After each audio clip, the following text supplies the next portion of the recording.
گل نوں سمجھ لو جڑا وضو ہے نا شیعہ دا وہ یہ ہے بھی جدوں پیراں دی واری آوے تے دھونے نہیں مسا کرنا وہ آندے دو شیاں دھون دا حکم ہے باہواں تے منہ سر جڑا تے پیر انہاں دوواں دا مسے دا حکم ہے ایک قرآن پاک دی آیت دا رولا سیاں نے وہ چاہ نکلدا وہ ہے علمی اے جڑا پہلاں دھوندے نا یہ ہے بھی میرے کتے کوئی گند لگا ہوئے سر تے تو پھر میں وضو نہیں شروع کرنا کی کرنا انہوں پہلا دھونا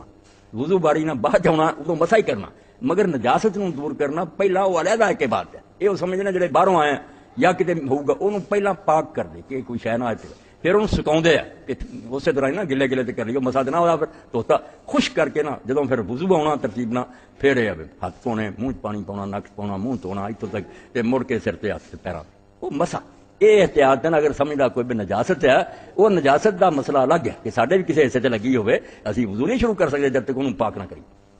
اس گل دا مسئلہ مسئلے چ مسا ایڈا کچا نہیں بالکل جڑے ساڈے وڈے سی نا اہل حدیثاں دے امام انہاں سر سر دیتا میں قرآن شریف تو سوائے مسا دے کوئی شے نہیں لگتی بالکل انہاں آخیا جتنا مرضی پڑھیے نا زبر پڑھیے دیر امام ابن حزم نے آخیا یار عربی زبان کیویں ٹھٹھا کری یہ حدیثاں پر اسی مجبور ہیں کہ پیر دھوئیے ورنہ قرآن مسے تو سوا کچھ